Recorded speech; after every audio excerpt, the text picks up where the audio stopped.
Buenos días, estimados estudiantes. Bienvenidos a esta nueva sesión de nuestra maestría, un espacio donde hoy vamos a dejar de lado por un momento las métricas de conversión y los algoritmos de posicionamiento para adentrarnos en el terreno que define la ética y la legalidad de nuestra profesión en el Ecuador. Hoy nos corresponde abordar la tercera clase de la unidad 4, centrada en la regulación de contenidos bajo la Ley Orgánica de Comunicación, conocida como el LOC, y vamos a desglosar con lupa la normativa sobre publicidad discriminatoria, sexista, violenta y muy especialmente la protección reforzada de los grupos prioritarios como son los niños, niñas y adolescentes. Quiero que empecemos esta mañana cambiando el chip mental con el que solemos operar en marketing. Dejen de pensar por un instante como vendedores que buscan maximizar el alcance a toda costa y empiecen a pensar como ciudadanos responsables que operan en un estado de derechos. En el contexto de esta maestría, el estudio de la regulación de contenidos no puede ser un simple ejercicio de memorización de artículos para aprobar un examen, ni una lista aburrida de prohibiciones que el abogado de la empresa nos envía por correo. Debemos entender esto como la comprensión profunda del ecosistema ético y jurídico en el que sus marcas van a vivir o a morir. Históricamente, la publicidad se entendía como una herramienta comercial exenta de mayores responsabilidades sociales, más allá de la lealtad competitiva entre empresas, pero eso cambió radicalmente en nuestro país a partir de la Constitución de 2008. Este cambio de paradigma reconfigura al consumidor ecuatoriano, ya no lo vemos solo como una billetera o un agente económico, sino como un titular de derechos fundamentales que el Estado, y por extensión nosotros como actores del mercado, debemos garantizar.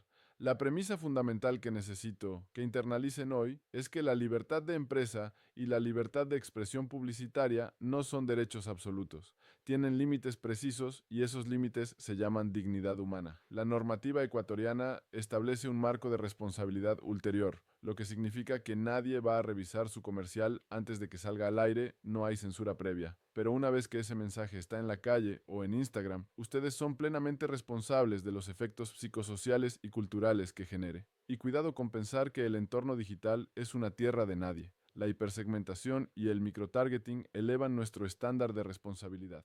Para entender dónde estamos parados, debemos ir a la base de todo, que es la Constitución. El artículo 19 es nuestra brújula moral y establece una prohibición explícita.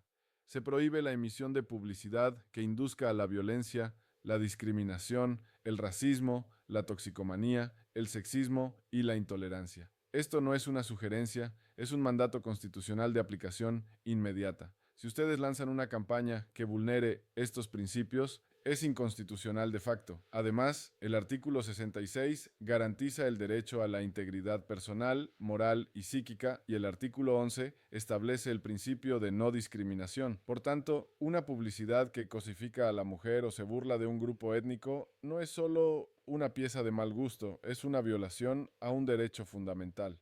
Ahora aterricemos en la Ley Orgánica de Comunicación o LOC, que es el eje vertebral de esta regulación. Aunque la Superintendencia de Comunicación, Supercom, desapareció, los principios deontológicos siguen vigentes y más fuertes que nunca, tutelados ahora por el Consejo de Comunicación y la Defensoría del Pueblo. Analicemos primero la regulación sobre contenido discriminatorio, tipificada en el artículo 61. La ley define como discriminatorio todo mensaje que realice distinción o exclusión basada en etnia, identidad de género, condición socioeconómica, entre otros, con el objeto de menoscabar derechos. Piensen en la historia de la publicidad en Ecuador. Históricamente hemos pecado de un blanqueamiento evidente, mostrando protagonistas de tez blanca en roles de éxito y liderazgo, mientras que las personas de pueblos indígenas, afroecuatorianos o montubios aparecían casi exclusivamente en roles de servicio o folclore. Eso hoy es ilegal y éticamente reprobable. La norma exige una representación digna. Lo mismo aplica para la identidad de género y orientación sexual. Campañas que usen la burla hacia la comunidad LGBTIQ más o estigmaticen sus relaciones están prohibidas.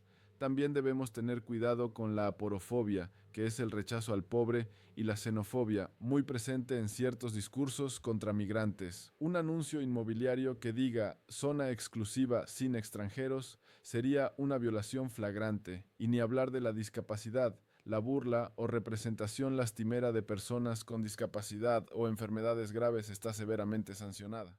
Existe un mandato de abstención en el artículo 62. Tanto los medios como las marcas deben abstenerse de difundir estos contenidos. El segundo gran bloque es el contenido violento, regulado en el artículo 66. Aquí hablamos del uso intencional de la fuerza física o psicológica. En publicidad, esto implica evitar escenas de golpes o agresiones, incluso si es esa violencia tipo slapstick o cómica, si es que normaliza la agresión. Pero ojo, la violencia psicológica es más sutil y peligrosa en marketing. Deben tener mucho cuidado con las campañas de miedo o presión social. Esos mensajes que insinúan, si no usas este producto, no vales nada, o que fomentan el bullying. También se incluye la violencia contra la naturaleza y los animales. El sufrimiento animal como recurso publicitario o de entretenimiento está prohibido. En el mundo digital, donde el lenguaje de los community managers a veces busca ser picante o agresivo en las guerras de marcas, hay que cuidar no cruzar la línea hacia la violencia psicológica. Pasemos a un tema crítico, el contenido sexista y la violencia de género. Ecuador cuenta con un marco robusto para combatir esto. La publicidad sexista es la que reproduce roles de género tradicionales y jerárquicos o cosifica los cuerpos. Aquí entra el concepto de violencia simbólica, que es sofisticado y difícil de detectar si no están entrenados. La violencia simbólica no deja moretones físicos, opera imponiendo una visión del mundo desigual. Se manifiesta cuando mostramos a la mujer exclusivamente en la cocina o limpiando, sirviendo a otros, o cuando usamos el cuerpo femenino fragmentado, solo piernas o escotes, para vender productos que nada tienen que ver, como llantas o herramientas.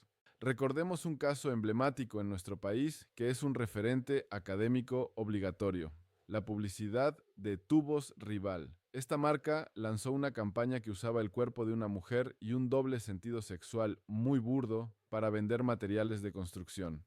La sociedad civil reaccionó, la Defensoría del Pueblo intervino y la campaña tuvo que ser retirada, sentando jurisprudencia sobre los límites del humor cuando vulnera la dignidad.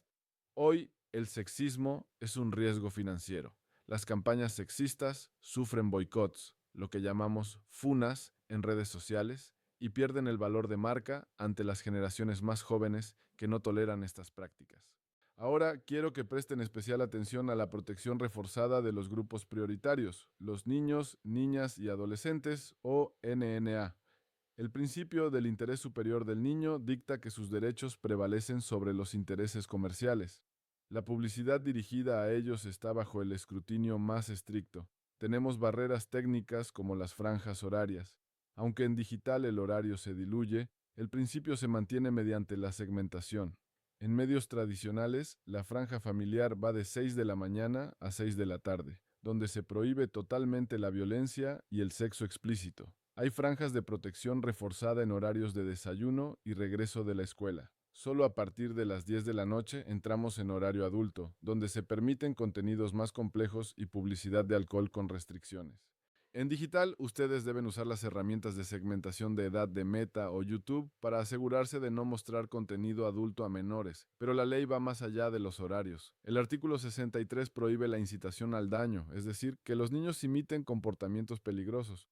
Cuidado con sumarse a challenges virales de TikTok que puedan poner en riesgo la integridad física de un menor. También está prohibido vulnerar su imagen. Para usar un niño modelo, necesitan autorización expresa de sus padres y el contexto no puede ser denigrante ni sexualizado. Un punto álgido es la publicidad de productos nocivos. Alcohol y cigarrillos están confinados a espacios exclusivos de adultos. Y en cuanto a alimentación, la regulación del semáforo nutricional exige que los productos altos en sal, azúcar o grasa tengan advertencias y teóricamente no deberían usar ganchos comerciales como juguetes o personajes animados para incentivar su consumo, aunque esto sigue siendo un campo de batalla legal. Un fenómeno moderno que el Consejo de Comunicación está vigilando de cerca es el de los kidfluencers o pequeños influencers. Aquí hay dos riesgos: el trabajo infantil, donde el niño es explotado económicamente por sus padres o marcas, convirtiendo su vida en un producto, y la exposición a contenidos inapropiados. Si ustedes como marca deciden trabajar con un niño influencer, deben asegurarse de que se respeten sus derechos y no se les ponga a narrativas adultas. Muchos me preguntan, ¿aplica la ELOC a las redes sociales? La respuesta jurídica es sí en cuanto a los principios de derechos humanos. Los influencers son, a efectos prácticos, medios de comunicación y soportes publicitarios. Cuando un influencer recibe dinero o canje por mencionar un producto, está haciendo publicidad. La transparencia es obligatoria.